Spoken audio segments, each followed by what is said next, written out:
Life में हमें अपने आप को जितनी वैल्यू देनी चाहिए उतनी हम देते ही नहीं। जिस चीज़ को हम पाना चाहते हैं, जो हमें चाहिए होता है, वो हम डिजर्व नहीं करते, ऐसा हमें हमेशा लगता रहता है। लाइफ आपको बहुत सारे चांसेस देती है और जब भी आपको मिल सके तो आपको जो आपको चाहिए वो पा लेना चाहिए। टाइम निकल जाने से पहले आपको ये करना चाहिए। इस एक ब्यूटीफुल मैसेज के साथ आज की मूवी आती है। आज मैं आपको पेपरमिंट कैंडी या 1998 की कोरियन ड्रामा मूवी एक्सप्लेन करने वाला हूँ। इसकी IMDb रेटिंग 7.7 है और ये आदमी की सुसाइड की स्टोरी है। इस स्टोरी को बहुत ही हार्ट ब्रेकिंग और बहुत ही सही तरीके से कंस्ट्रक्ट किया गया है। तो चलिए शुरू करते हैं।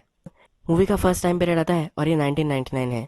इसमें में बहुत सारे टाइम पीरियड दिखाए गए हैं और ये बैक स्टोरी की तरह अलग अलग पिछले टाइम पीरियड आते रहते हैं। इस मूवी में बहुत सारे टाइम पीरियड दिखाए गए हैं और प्रीवियस टाइम पीरियड इसमें आते रहते हैं। ये जो अब टाइम पीरियड हमें दिखाया गया है, ये प्रेजेंट का टाइम पीरियड है। इसमें हमें एक ट्रेन टनल से जाती हुई दिखती है। ये एक डार्क टनल है और इसके दूसरे बाजू में एक लाइट भी है। एक इंसाइट हमें देते हुए एक आदमी हमें इस ब्रिज के नीचे पड़ा हुआ दिखता है। यही हमारा मेन कैरेक्टर है। इसका नाम हम जॉन रखेंगे। जॉन आकाश की तरफ देख रहा है और इसके आंखों में आंसू है। ये रिवर के पास होता है और बहुत सारे लोग वहाँ पार्टी कर रहे होते हैं, डीजे वगैरह चला रहे होते हैं और डांस कर रहे होते हैं। उनके पास हो जाता है और डांस करने लग जाता है। इनमें से जो कुछ आदमी होते हैं अब इसे पहचान लेते हैं। उसे नेम से वो पहचानते हैं। ये जो जॉन है, ये इनके ही स्कूल का फ्रेंड था। इनके आज रियूनियन है, इसमें जॉन आया है। ये एक बड़ा आदमी बन चुका है, इसलिए इसका कॉन्ग्रेचुलेशंस वो करते हैं। उसकी लाइफ के बारे में ये पूछना चाहते हैं। इनके फ्रेंड सर्कल का जो एक लीडर होता है, वो जॉन को बैठा कर कहता है कि मैं तुमसे बहुत पहले ही कांटेक्ट करना चाहता था, पर तुम्हारा कांटेक्ट कहीं मुझे मिल नहीं पाया। जॉन बैठता है, उसे वो ड्रिंक देते हैं और बार बार ये जो ग्रुप लीडर है, ये एक ही बात कह रहा होता है कि मुझे तुम्हें कांटेक्ट करना था पर मैं कर नहीं पाया। मैंने बहुत पहले ही तुम्हें कांटेक्ट करना चाहिए था। ये सब वो बोल रहा होता है तो जॉन को अब गुस्सा आ जाता है। जॉन कहता है कि बस हुआ, ठीक है, तुमने मुझे कांटेक्ट नहीं किया, इससे कुछ ज़्यादा फर्क नहीं पड़ता। सब फ्रेंड्स फिर उसे चीयर अप करने के लिए डांस के लिए लेकर जाते हैं। जॉन कैरियोके पर गाना गाना चाहता है। इस गाने के बोल होते हैं कि क्यों मुझे तुम छोड़कर चली गई। दर्द भरा ये गाना गाता है और बहुत ही चिल्लाने लग जाता है, रोने लग जाता है। उससे फिर वो माइक ले लेते हैं। इसे शांत होने के लिए वो बोल रहे होते हैं पर ये सुनता नहीं। जिस रिवर के साइड में होते हैं, एक छोटी सी रिवर होते हैं, इसमें वो चलने लग जाता है। जो गाना वो गा रहा था वो अभी भी गा रहा है। जिस ब्रिज से ट्रेन आ रही थी उसी ब्रिज पर ये चढ़ जाता है। सब फ्रेंड्स इसके लिए वरीड हो जाते हैं। जो ग्रुप लीडर होता है उसके पीछे भागता है। उसे वो नीचे निकलने के लिए बोलता है। वहाँ से एक ट्रेन आती है, उसके लिए बहुत ही डर जाता है, पर यह ट्रेन जॉन के साइड से निकल जाती है। अब एक ग्रुप लीडर ब्रिज के नीचे है और उसे बोल रहा है कि प्लीज़ नीचे उतर जाओ। जॉन के जो फ्रेंड होते हैं वो कहते हैं कि बहुत सारे लोग यहाँ आते हैं सुसाइड करने के लिए, पर कोई भी करता नहीं। और एक ट्रेन आती है, ग्रुप लीडर उसे बोलता है कि नीचे आ जाओ, पर यह ट्रेन रुकती नहीं और इस बार जॉन के ट्रैक पर ही होती है। अब हमें नेक्स्ट टाइम पीरियड 3 दिन पहले का दिखाया गया है। जॉन ने सुसाइड करने के पहले ये चीज़ हो रही है। जॉन अपने गाड़ी में सी की यहाँ आता है। वहाँ आने पर कुछ लोगों से वो मिलता है। ये कुछ गुंडे होते हैं जो इसे गन सेल करते हैं। ये फिर इस बीच पर चाय पीता है। वहाँ की औरत उसे कहती है कि कितना अच्छा व्यू है। जो बोट वाले लोग होते हैं इस व्यू को दिखाने के लिए उनसे थोड़े से पैसे लेते हैं। वो कहती है कि इतने भी ज़्यादा वो पैसे नहीं लेते। जॉन कहता है कि मर मिट जाने इतना ब्यूटीफुल ये स्पॉट है। ये चाय पीता है पर इसके पास पैसे नहीं होते। उस लेडी को कहता है कि फिर से आकर पैसे दे दूंगा। फिर अपनी कार में ये बैठ जाता है, अपनी चाय ख़त्म करता है और जो गन उसने बाय की होती है उसे अपने आप को मारने की कोशिश करता है, पर वो अपने आप को मार नहीं पाता। जॉन फिर सिटी में आ जाता है। एक आदमी पर वो नज़र रखता है। यह आदमी जब अपनी बिल्डिंग में जाता है तो जॉन वहाँ आ जाता है। उस पर वो गन चलाने वाला होता है, पर यह आदमी झुक जाता है, उसे गोली नहीं लगती। जॉन डर कर वहाँ से भाग जाता है। जॉन ने इलीगल अपनी कार पार्क की होती है, इसी वजह से उसे कार पार्किंग का टिकट मिल जाता है। ये वो पे नहीं कर पाता और वो निकाल रहा होता है। वहाँ पुलिस ऑफिसर आ जाता है, उससे वो छुड़वा कर भाग जाता है। इसके बाद वो अपनी वाइफ के पास आता है। बहुत ही रात हो चुकी होती है और इसके वाइफ से उसका डिवोर्स हो चुका है। उसकी वाइफ उसे पूछती है कि तुम यहाँ क्यों आए हो। ये एक्चुअल में उसकी लड़की से मिलने आया हुआ होता है, पर इसकी वाइफ अब उसे मिलने नहीं देने वाली। छोटा कुत्ते का बच्चा इन्होंने पाला हुआ होता है, तो ये कहता है कि मैं इससे मिलने आया हूँ। इस कुत्ते को सहलाता है। उसकी वाइफ उसे पूछती है कि क्यों, पर इसके पास कुछ भी जवाब नहीं होता, तो उसकी वाइफ अब दरवाज़ा बंद कर लेती है। रात में बारिश हो रही होती है और जॉन अपने घर आ जाता है। ये एक झोपड़ी में अब रह रहा होता है। उसका पीछा एक आदमी कर रहा होता है। अब इसे उसने ढूंढ लिया है और जॉन के पीछे उसके घर में आ जाता है। वो कहता है कि तुम्हें ढूंढना बहुत ही डिफिकल्ट था। जॉन फिर अपनी गन निकालता है। वो कहता है किसने भेजा है तुम्हें। ये आदमी कुछ भी बोल नहीं रहा होता। फिर वो कहता है ये जो गन मैंने बाय की है, मैं अपने आप को मारने वाला था, पर मैंने सोचा कि मैं मरने वाला हूँ तो किसी और को भी मेरे साथ लेकर जाओ। मैं एक ही आदमी को लेकर जाने वाला था, पर मैं अब कन्फ्यूज हो चुका हूँ। मैं किसको मारूँ ये मुझे समझ में नहीं आ रहा। स्टॉक ब्रोकर को जिसने मैंने सारे पैसे ले लिए, मेरा फ्रेंड जो मेरे बिजनेस के पैसे लेकर भाग गया, लोन वाले जो हमेशा मुझे तंग करते रहते थे, या मेरी वाइफ और लड़की, और तुम यहाँ अब आए हो। तुम्हारा आज का दिन कुछ अच्छा नहीं है। वो उससे पूछता है कि तुम यहाँ क्यों आए हो। वो कहता है, क्या तुम सुंची को जानते हो? जॉन पहले समझ नहीं पाता। वो कहता है कि तुम दोनों कपल्स थे। ये जो आदमी होता है ये सुंची का हस्बैंड होता है। सुंची और जॉन का बहुत सालों पहले प्यार था। सुंची अब बेड पर है और वो मरने वाली है। इसी वजह से उसे अब जॉन को फिर से वापस देखना है। सुंची की लास्ट विश है, इसलिए उसका हस्बैंड जॉन को लेने आया हुआ होता है। जॉन फिर सुंची को देखने के लिए मान जाता है। सुंची का हस्बैंड उसे कुछ कपड़े दे देता है। जब वो हॉस्पिटल पहुंचते हैं तो सुंची के हस्बैंड को पता चलता है कि सुंची कोमा में चली गई है। वो अब किसी से भी बात नहीं कर सकती। जॉन ने सुंची के लिए पेपरमिंट कैंडी लाई हुई होती है। वो फिर अंदर जाता है। वो फिर भी उससे बात करना चाहता है। वो कहता है कि हमें मिले बहुत साल हो चुके हैं।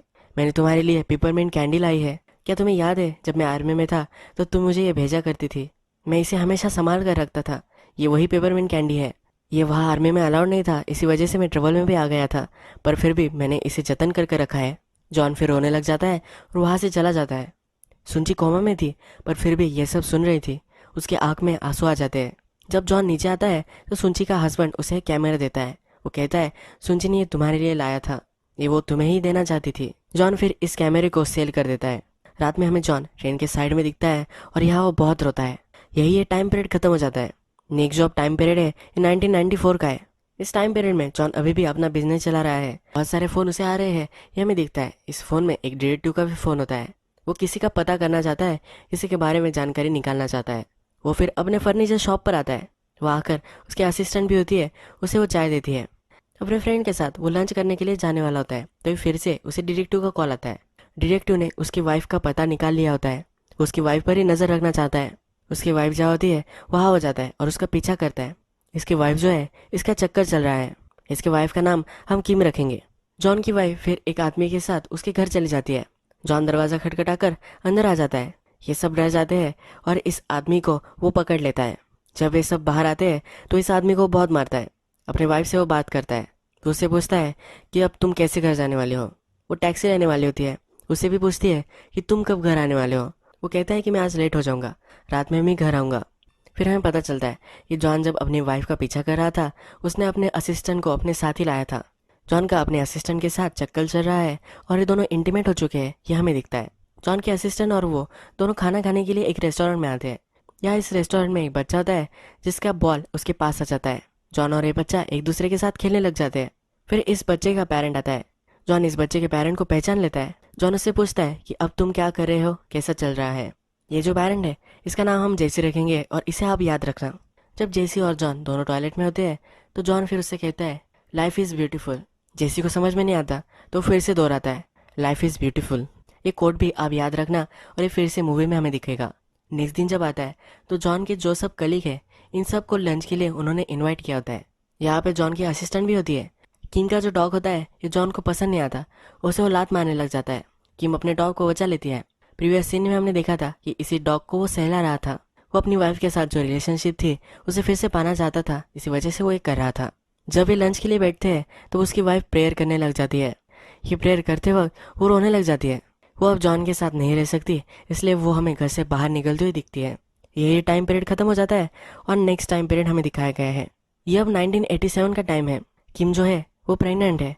ये हमें दोनों उनके घर में दिखाए गए हैं और किम वहाँ बैठी हुई होती है और जॉन लंच कर रहा होता है। किम अपने हेल्थ के बारे में उसे बोल रही होती है, वो हॉस्पिटल जाने वाली है ये भी उसे कहती है। जॉन जो होता है यहाँ अपसेंट हमें दिखता है। वो पेपर में ही देख रहा होता है। उसे किम से बात करने में उतना इंटरेस्ट ही नहीं होता। प्रीवियस टाइम पीरियड में वंडर कर रहा था कि इनकी रिलेशनशिप टूटने में कौन जिम्मेदार हो सकता है। जब इस टाइम पीरियड में हम देखते हैं कि जॉन अपसेंट माइंडेड था तब ये चीज़ें क्लियर हो जाती है। नेक्स्ट सीन में हमें दिखता है कि जॉन एक आदमी को पकड़ने के लिए आया हुआ होता है। ये जेसी ही है। वो जेसी को लेता है और पुलिस स्टेशन लेकर आता है। जॉन अब इस टाइम पीरियड में बिजनेसमैन नहीं है तो ये पुलिस है। जॉन अब जेसी की पूछताछ करने के लिए स्टार्ट कर देता है। वो उसे बहुत मारता है। जेसी का साथी जो होता है उसकी पोजीशन उन्हें पता करनी होती है। जेसी कुछ भी बोल नहीं रहा होता, उसे पानी में डुबाते हैं, उसे बहुत ज़्यादा टॉर्चर करते हैं और फिर ये उसका पता दे ही देता है। जब रात होती है तो जॉन अपने फ्रेंड्स के साथ एक क्लब में आता है। वहाँ वो गाना खाता है, एंजॉय करता है। वहाँ एक लड़की ने उन्हें ज्वाइन किया होता है। ये जो लड़की होती है ये अंडर एज होती है। जॉन फिर उसे धमकाता है, अगर तुम फिर से इस बार में मुझे दिखी तो मैं तुम्हें जाने नहीं दूंगा।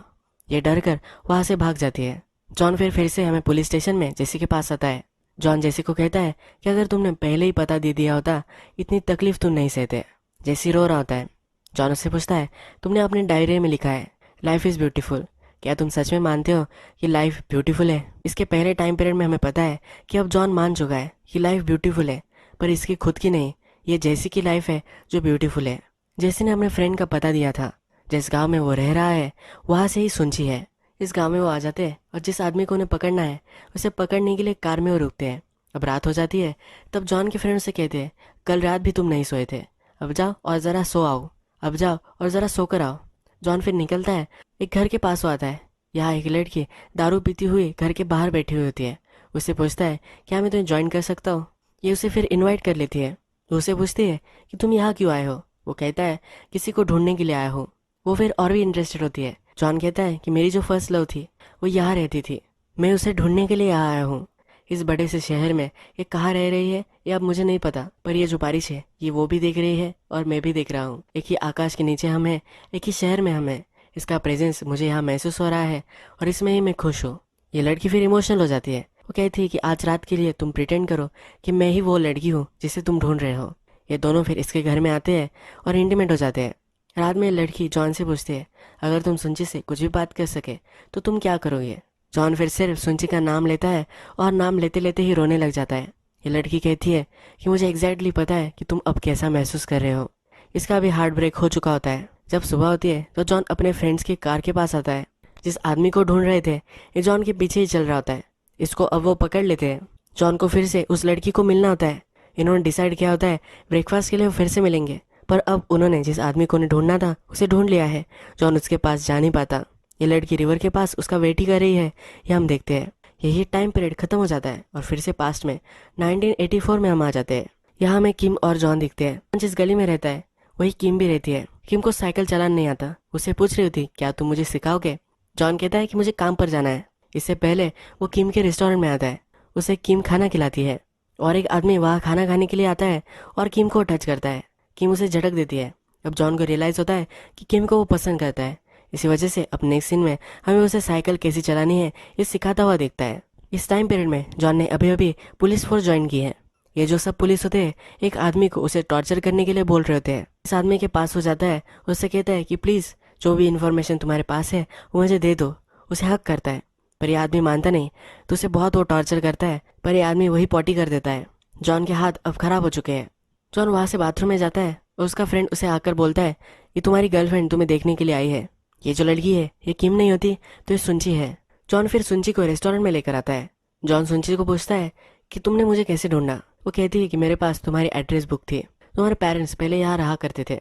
सुंची उससे पूछती है कि तुम पुलिस कैसे बन गए? वो उसे कहती है कि तुम जब आर्मी में थे तब तुम्हें मिलने के लिए मैं आई थी, पर उन्होंने मुझे तुम्हें मिलने नहीं दिया था। तुम्हें पता भी नहीं होगा कि मैं तुम्हें मिलने के लिए आई थी। जॉन अभी भी उससे कुछ भी बात नहीं कर रहा था। सुंची फिर उससे कहती है कि तुम्हारे जो फिंगर्स है ये बहुत ही अलग है, ये बहुत ही अगली है, पर वे मुझे स्वीट लगते हैं।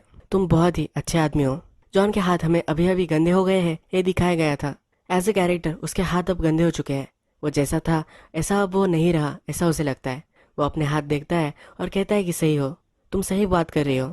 किम जब उन दोनों को ड्रिंक देने के लिए आती है तब किम को वो हाथ लगाने लगता है। वो सुंची को बता रहा होता है कि अब वो किम के साथ है। सुंची फिर अनकंफर्टेबल हो जाती है, उसे कैमरा देती है। वो कहती है कि तुम्हें हमेशा से फोटोग्राफर बनना था, मैंने बहुत सारे पैसे इकट्ठा कर कर तुम्हारे लिए बाय किया है। वो कहता है, जॉन कहता है कि मुझे अब इसकी ज़रूरत नहीं है।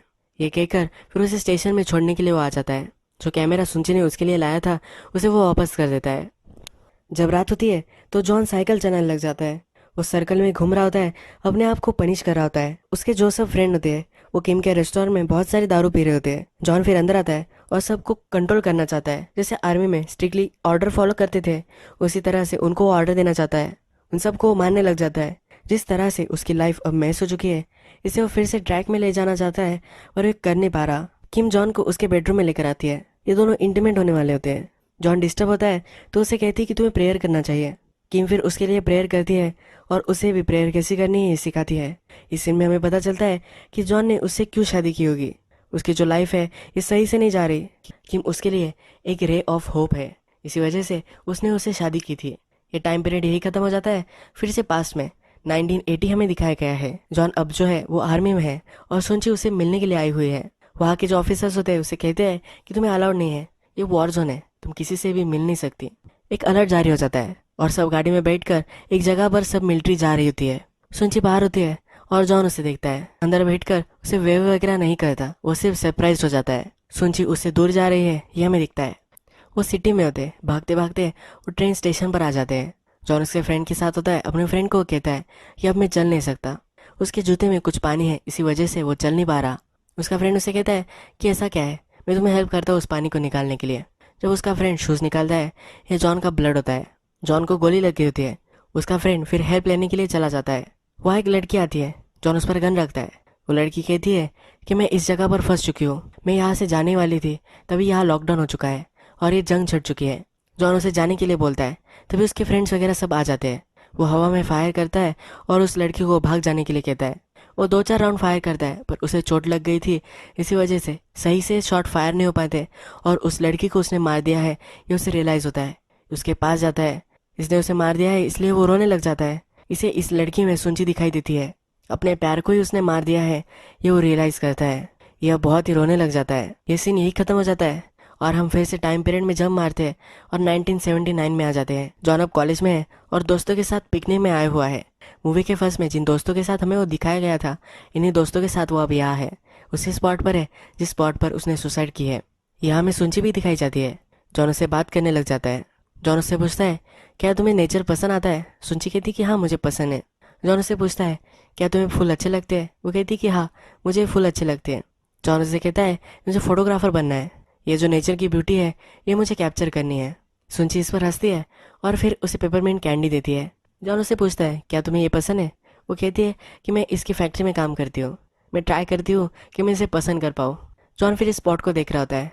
वो सुंची से कहता है कि मुझे लग रहा है कि मैं यहाँ ऑलरेडी आ चुका हूँ, ये जो सब है ये मैंने पहले देखा है, ऐसा मुझे महसूस हो रहा है। सुंची उसे कहती है कि ये तुम्हारा ड्रीम होगा। जॉन पूछता है क्या ये सचमुच में ड्रीम हो सकता है। ये जो सब फ्रेंड्स हैं फिर ग्रुप में बैठते हैं। जॉन जो गाना गा रहा था कि तुम कैसे चली गई, मुझे छोड़कर कैसे चली गई, ये गाने के लिरिक्स थे। यही गाना ये सब फ्रेंड्स मिलकर अब गा रहे हैं पर एक हैप्पी टोन में गा रहे हैं। जॉन फिर उठ जाता है और यहाँ चलने लग जाता है। वो ब्रिज के नीचे फूलों के पास बैठता है, ऊपर देखता है और वहाँ रोने लग जाता है। यहाँ कुछ बहुत ही बुरा होने वाला है ये रियलाइजेशन उसे होती है। यहाँ हम सोचे तो ये मोमेंट जॉन के लिए परफेक्ट था। या उसे जो भी सब चाहिए था वह कर सकता था, इसके लिए वो होपफुल था। या उसे पता था ये सब छोड़कर उसे आर्मी में जाना पड़ेगा, इसीलिए यहाँ वो रो रहा है। इसका जो फ्यूचर है वो अनसर्टन है, जो भी उसे चाहिए वो पा तो सकता है पर उसे इसकी पॉसिबिलिटी बहुत ही कम लग रही है। ये सब सोचकर उसकी डेथ इमेजिन करता है और यहाँ वो रो रहा है। अगर हम फिर से इस मूवी के जो सीन्स थे इन्हें एक लीनियर तरीके से फिर से एनालाइज करें तो हमें बहुत सारी चीज़ें पता चल सकती है। मूवी का लास्ट सीन जो था उसमें वो जैसा था वैसे हमें दिखाया गया है, उसका एक प्योर फॉर्म हमें यहाँ दिखता है पर वो वैसा हो नहीं पाता। इससे पहले जो सीन है जहाँ सुंची उसे मिलने के लिए आती है उसमें उसे मार रहा है, उसका जो प्यार था उसे उसने मार डाला है ऐसा उसे दिखता है। इससे और एक पहले सीन में जब वो अब किम से मिल चुका है, किम के रेस्टोरेंट में वो खाना वगैरह खाता है, इस सीन में जब उसे सुंची मिलने आती है तो वो उसे भी ठुकरा देता है। उसके पास के साथ उसके जो सब टाइज थे उसने उसे मार दिया है। और एक इसके पहले सीन में जब किम इसके बच्चे के साथ प्रेग्नेंट थी तब इसने अपने फैमिली को ही मार दिया है। वो किम के साथ इतना जुड़ नहीं पाता, जो उसे अटेंशन अपनी फैमिली को देना चाहिए वो नहीं देता, इसी वजह से इसकी फैमिली बर्बाद हो चुकी है। जब वो पुलिस में था और सुंचे के गांव में फिर से वो वापस आया था तब उसे फिर से एक चांस मिला था।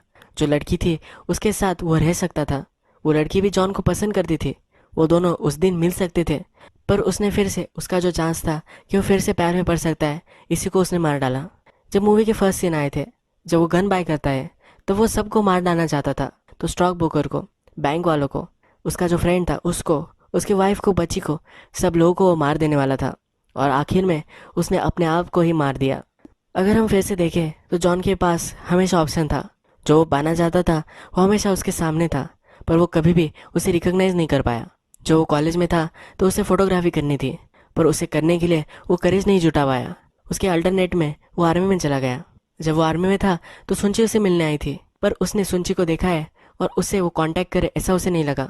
जब उसने उस लड़की को मारा तो उसे लगा कि वो बहुत ही बुरा आदमी बन चुका है और वो सुंची को डिजर्व नहीं करता।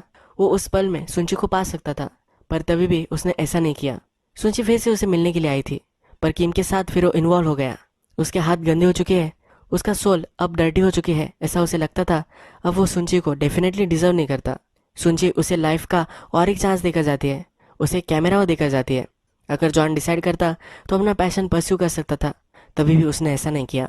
जब किम के साथ उसकी शादी हो गई, अगर उसने फैमिली को इम्पोर्टेंस दिया होता तो फिर भी उसकी फैमिली कभी टूटती नहीं और जो उसके हालात हो चुके थे वो नहीं हो पाते। इसके कॉन्ट्रास्ट में उसने वायलेंस का वे चूज़ किया। जब वो मूवी में बर्बाद हो चुका था, उसका जॉब उसके पास नहीं है, उसकी फैमिली उसके पास नहीं है, तब सुंची का हस्बैंड उसे फिर से उसका कैमरा देता है। वो अपने ड्रीम को सेल कर देता है, अपने फ्रेंड्स की रियूनियन में हो जाता है। उसके फ्रेंड उसके लिए बहुत ही सपोर्टिव है। फिर से वो यादें जी सकता है जो उसके लिए ब्यूटीफुल थी। उसे लाइफ में सपोर्ट करने वाले जो भी सब उसके फ्रेंड हैं वो यहाँ मौजूद है। जॉन के लिए ये सब केयर करते हैं, पर ये वो देख नहीं पाता और फिर वो सुसाइड कर लेता है। हम जो है अपने आप को हमेशा जज करते रहते हैं, हम बुरे हैं इसलिए हमें ये नहीं करना है। ये सब जो है ये बहुत ही गलत है। लाइफ हमेशा हमें जो भी चांस देती है, हमारे साथ जो भी अच्छा होने वाला है, इसे हमें जकड़ लेना चाहिए। इसीलिए सीज द मोमेंट कहा जाता है। जो मोमेंट है इसे हमें पकड़ लेना चाहिए, जकड़ लेना चाहिए और इसका कुछ ब्यूटीफुल बनाना चाहिए। लाइफ को देखने का एक अलग तरीका ये मूवी हमें दिखा कर जाती है। अगर आपको ये वीडियो पसंद आई होगी तो प्लीज़ इस वीडियो को लाइक कर दीजिए। अगर आपको ऐसे बहुत सारे एक्सप्लेनेशन चाहिए तो प्लीज़ मेरे चैनल को सब्सक्राइब कर दीजिए, बेल नोटिफिकेशन आइकन भी दबा दीजिए, यानी कि आपको सब वीडियोस मिलती रहे। हम फिर से मिलेंगे और एक मूवी के साथ। तब तक के लिए थैंक यू और अब अपने आप का ख्याल रखिए।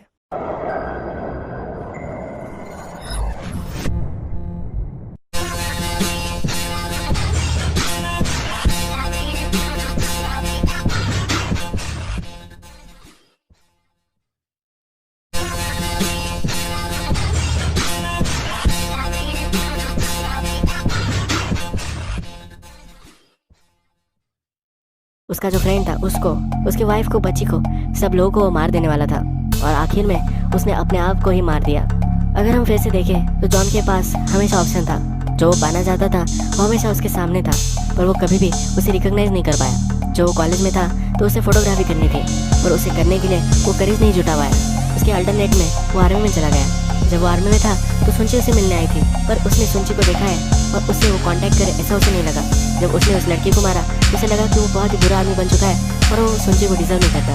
वो उस पल में सुंची को पास सकता था, पर तभी भी उसने ऐसा नहीं किया। सुंची फिर से उसे मिलने के लिए आई थी, पर किम के साथ फिर वो इन्वॉल्व हो गया। उसके हाथ गंदे हो चुके हैं, उसका सोल अब डर्टी हो चुकी है ऐसा उसे लगता था। और वो सुंची को डेफिनेटली डिजर्व नहीं करता। सुंची उसे लाइफ का और एक चांस देकर जाती है, उसे कैमरा देकर जाती है। अगर जॉन डिसाइड करता तो अपना पैशन परस्यू कर सकता था, तभी भी उसने ऐसा नहीं किया। जब किम के साथ उसकी शादी हो गई, अगर उसने फैमिली को इम्पोर्टेंस दिया होता तो फिर भी उसकी फैमिली कभी टूटती नहीं और जो उसके हालात हो चुके थे वो नहीं हो पाते। इसके कॉन्ट्रास्ट में उसने वायलेंस का वे चूज़ किया। जब वो मूवी में बर्बाद हो चुका था, उसका जॉब उसके पास नहीं है, उसकी फैमिली उसके पास नहीं है, तब सुंची का हस्बैंड उसे फिर से उसका कैमरा देता है। वो अपने ड्रीम को सेल कर देता है, अपने फ्रेंड्स की रियूनियन में हो जाता है। उसके फ्रेंड उसके लिए बहुत ही सपोर्टिव है। फिर से वो यादें जी सकता है जो उसके लिए ब्यूटीफुल थी। उसे लाइफ में सपोर्ट करने वाले जो भी सब उसके फ्रेंड हैं वो यहाँ मौजूद है। जॉन के लिए ये सब केयर करते हैं, पर ये वो देख नहीं पाता और फिर वो सुसाइड कर लेता है। हम जो है अपने आप को हमेशा जज करते रहते हैं, हम बुरे हैं इसलिए हमें ये नहीं करना है। ये सब जो है ये बहुत ही गलत है। लाइफ हमेशा हमें जो भी चांस देती है, हमारे साथ जो भी अच्छा होने वाला है, इसे हमें जकड़ लेना चाहिए। इसीलिए सीज द मूवमेंट कहा जाता है। जो मूवमेंट है इसे हमें पकड़ लेना चाहिए, जकड़ लेना चाहिए और इसका कुछ ब्यूटीफुल बनाना चाहिए। लाइफ को देखने का एक अलग तरीका ये मूवी हमें दिखा कर जाती है। अगर आपको ये वीडियो पसंद आई होगी तो प्लीज़ इस वीडियो को लाइक कर दीजिए। अगर आपको ऐसे ही बहुत सारे एक्सप्लेनेशन चाहिए तो प्लीज़ मेरे चैनल को सब्सक्राइब कर दीजिए, बेल नोटिफिकेशन आइकन भी दबा दीजिए, यानी कि आपको सब वीडियोस मिलती रहे। हम फिर से मिलेंगे और एक मूवी के साथ। तब तक के लिए थैंक यू और अब अपने आप का ख्याल रखिए।